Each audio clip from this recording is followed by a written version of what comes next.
Nous allons aborder dans ce tuto les espaces de faible densité et leurs atouts, ou leur absence d'atouts d'ailleurs. Alors, concernant la définition, il faut rappeler évidemment la définition de la densité de population, c'est le nombre d'habitants par kilomètre carré. La densité moyenne de la France s'établit à 118 habitants par kilomètre carré. Et on considère qu'un espace est de faible densité en deçà de 30 habitants par kilomètre carré. La carte de la page 288 rappelle que la population française est très métropolisée, c'est-à-dire qu'elle a tendance à se concentrer dans les aires urbaines qui sont importantes. Cette métropolisation concerne la population en général, mais concerne bien entendu également l'économie, les services, l'industrie ont tendance à se métropoliser, par conséquent les emplois également bien entendu. La conséquence de la concentration de la population en ville, ou dans les aires urbaines plus exactement, c'est que, bien entendu, certains espaces ruraux ont tendance à se désertifier. C'est ce que l'on appelle l'espace rural profond qui est justement éloigné des aires urbaines. On observe sur cette carte que des espaces faiblement peuplés peuvent avoir certains atouts. Plusieurs sont listés ici, des espaces agricoles dynamiques et des espaces touristiques essentiellement.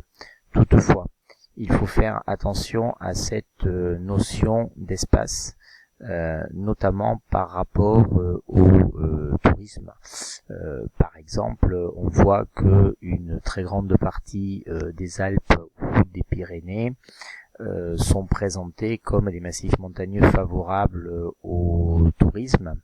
Là encore, il faut faire attention et il faudrait raisonner très localement, vallée par vallée. Certaines vallées sont concernées par le tourisme, d'autres restent très isolées.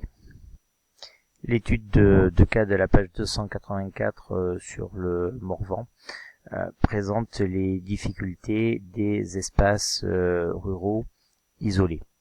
On y observe tout d'abord une baisse du nombre d'habitants et un vieillissement de la population.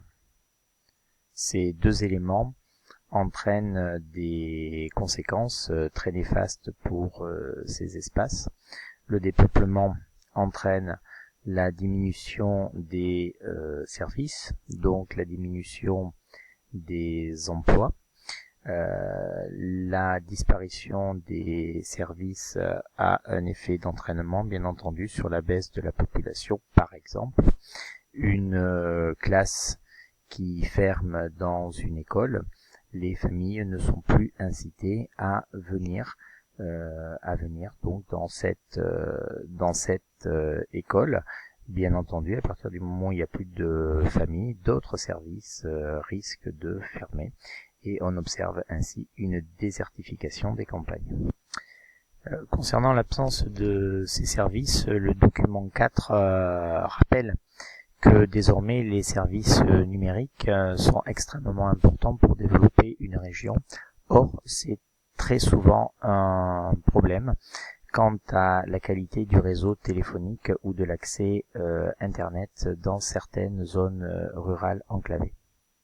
Bien entendu, ces espaces ruraux isolés essaient de pousser leurs avantages touristiques notamment, mais il est bien évident que des régions qui sont isolées des grands flux touristiques ont du mal à attirer de très nombreux touristes et à créer une économie dynamique autour du tourisme. Certains espaces ruraux tirent leur épingle du jeu, par exemple en misant sur une agriculture extrêmement dynamique. On a déjà vu ces espaces agricoles productifs, notamment ici l'exemple de la grande céréaliculture dans la Beauce. Il s'agit certes d'une activité peu peuplante, mais dont l'importance économique est considérable. On voit quelques indicateurs ici sur ce document. Autre exemple d'espace rural dynamique, ceux qui sont liés au tourisme, grâce par exemple à leur attrait ou à leur patrimoine. Ici le cas du Périgord noir. Ce sont des territoires qui sont capables d'attirer de nouveaux habitants qui viennent parfois de très loin. L'exemple des Britanniques qui viennent s'installer dans le Périgord. Ces néo-ruraux redynamisent les territoires. Les stations de sport d'hiver sont un exemple classique qui montre que des espaces très faiblement peuplés, ruraux, de montagne, peuvent créer une économie dynamique. Mais rappelons encore une fois que ce dynamisme reste très localisé et qu'il ne concerne que quelques vallées dans les massifs montagneux. Bien souvent, la montagne française reste toujours très isolée et enclavée. Des espaces isolés, on le voit sur cette publicité, pour attirer des startups en Lozère, essayent de transformer leurs points faibles en atouts. Ici donc pour attirer des entreprises dans des régions faiblement peuplées, des entreprises qui emploient habituellement donc des citadins qui souhaiteraient se mettre au vert et donc venir s'installer à la campagne.